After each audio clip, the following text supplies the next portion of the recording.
Bismillah, alhamdulillah, wassalatu wassalamu ala rasulillah wa ala alihi wa sahbihi wa man wala. Okay guys, today is the day where you will go to the exam. You have gone through the entire process anyway during the mock exam.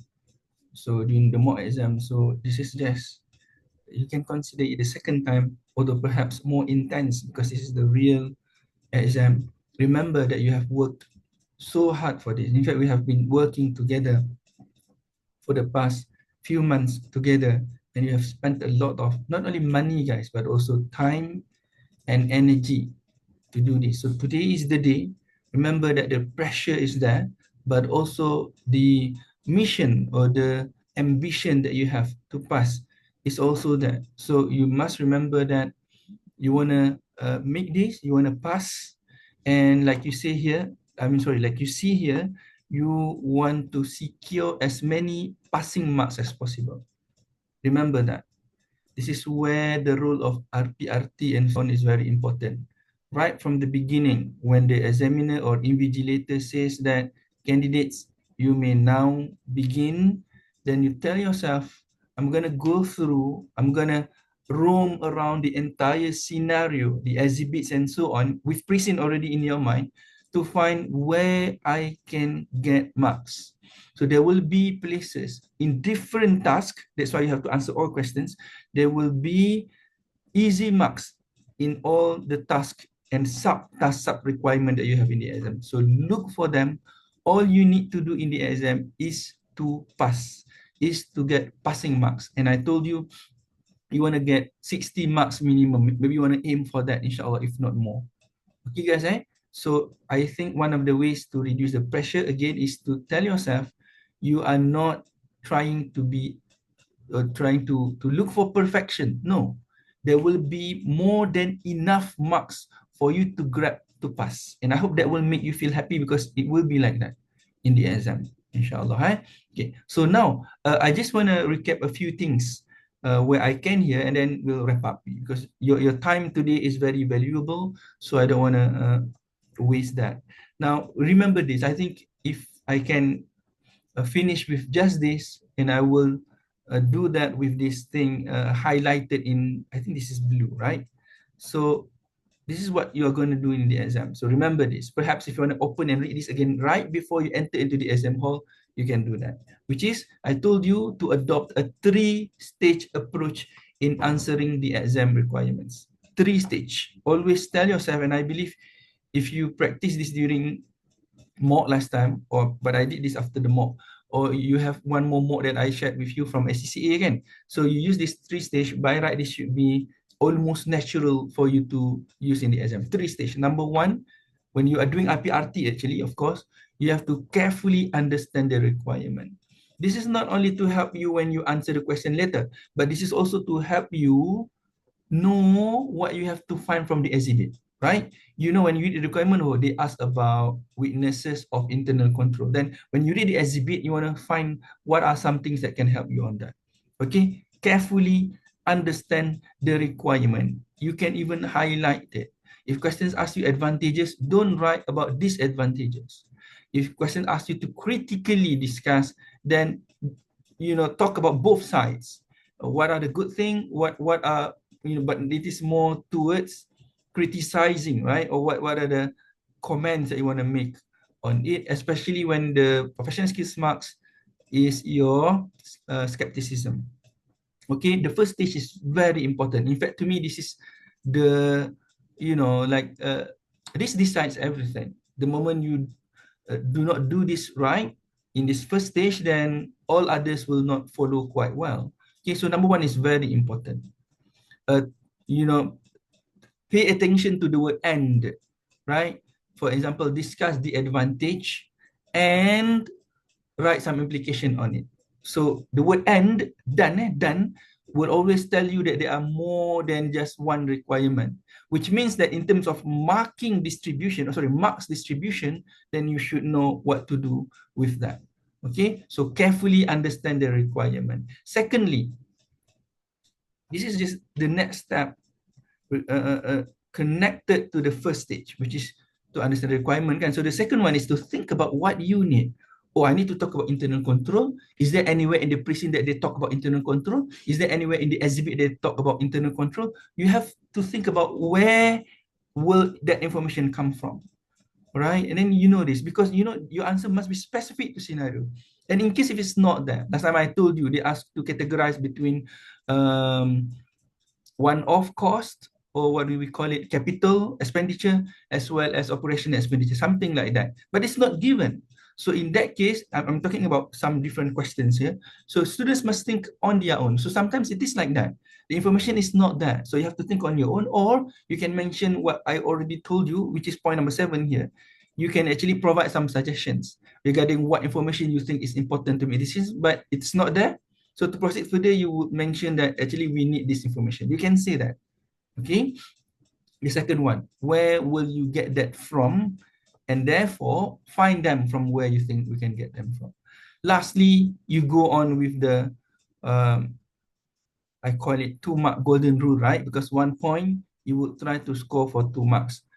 Always follow the 2-mark golden rule. 1 mark for point, right? Meaning advantage of centralization. So heading number 1, the control will remain, right? Because when it is centralized, HQ can control everything. Decision is made by them, right? So that's the heading. Control will remain. That is the point. Then explanation. When the organization is centralized, then the authority will be centered around the HQ, and the subsidiaries cannot make their own decisions as they like. That is the explanation of the point. And then you keep on going by justifying why is that important, right? So you would say, for example, because of this authority that remains with the HQ, there will be some standardization of decision making, and the subsidiaries will always follow what the HQ wants. And the benefit of that is that the company will always make decision which is in line with their objectives. For example, so that means you have 2 marks there already in terms of, I'm giving you an example of advantage of centralization. Okay, yeah, and this is very important, guys. It is very normal, especially when you come across questions that you like. I study this part. I know this part. Macam tu kan? So be careful when you are overexcited. It's good to feel good, right? Like, yes, Alhamdulillah, I studied this. It's good to feel that. Just go on with that. But make sure when you are typing, kan, keep going to the question. Am I on the right track? Am I on the right track? Because you can have this tendency at the end of your answer, you start to drift off from the right path. So be careful to always continuously ensure that you are on the right track. So these 3 stages, guys, keep with you throughout the exam. Okay, this is already very long. So this is an example of reference. 8 marks.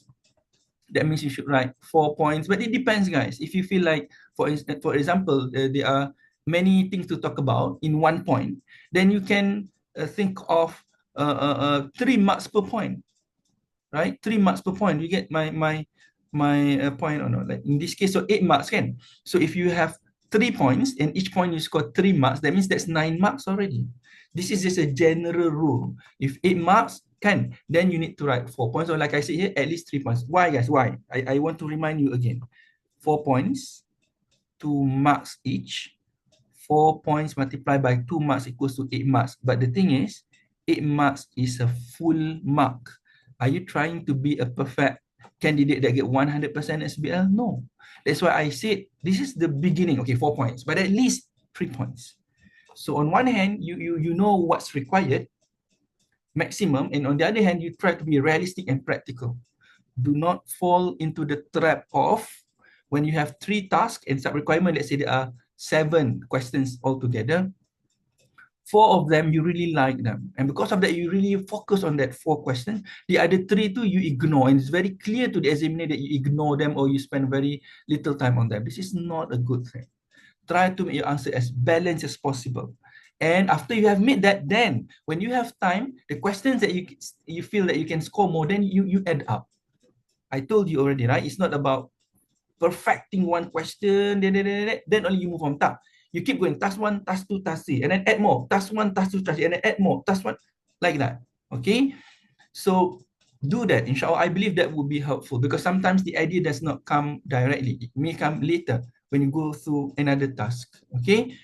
But I'm not asking you to do WIP here kan. In a way, it's going to be WIP lah kan, work in progress kan. So task 1, tak adalah buat sikit-sikit sangat kan. Like, if you are good enough, let's say out of 8 marks, you already score 3 marks there. According to your assumption, this is already 3 marks kan. And let's say time is already up. Then move on first. Then later you add.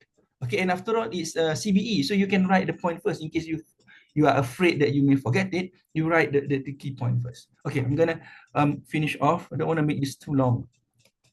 RPRT, guys, this is very, very, very crucial. Please do the RPRT. Reading, planning, and reflection time. The moment you start the exam, you know what to do, right? Pre-scene must already be in your mind. So before you go to the exam, I suggest you read at least one more before you go. Today lah, this morning kan, if your exam is not in the morning, you read at least one more. Okay, but do not question spot. Just think about what can be helpful for you in the exam. So RPRT, you can copy and paste. Actually, during RPRT, you can do this 3 stage already. Okay. The 3rd stage is the only thing that you will need to do when you finally write your answer. Okay, what else? I don't want to read the entire thing. You can read on your own here later because I don't want to make this video too long. Okay, I'm sorry. My intention is to make this session, the final tips from me here, live with you being with me on this online video kan. But my apologies, guys. December is this time around very hectic. Anyway, what else? Yeah, any technical terms that you have, please use them from the syllabus. I mean, from the textbook. Use them. Okay. Yeah, I think that's about it. 2 more points perhaps. Number 1, professional skills marks. Your mock, when I give you feedback, I exclude comments on professional marks. My apologies on that. But quick tips from me, right? 2 here. Number 1, when you read the professional mark for each task or subtask, they will give you professional marks kan. You know this already. Number 1, you read the entire sentence. The entire sentence lah kan. We say the professional marks for this is evaluation, and you will get that professional marks evaluation when you they will tell you something. They will give you more information. Maybe not all of them, but some professional marks come with like extra guideline in terms of what you need to do. Okay, so remember that. That means read them entirely. Don't just read the word evaluation. No. Okay, read the entire sentence. Number 1. Number 2, although I did not give a feedback on your professional marks for your mock, and again, my apologies on that. Basically, you can use one general rule. If the marks for that question is 10 marks, for example, and you get 5 marks, then your professional marks is 2 out of 4. Boleh tak, guys? You can consider, let's say you did not answer at all, of course, 0 professional marks lah.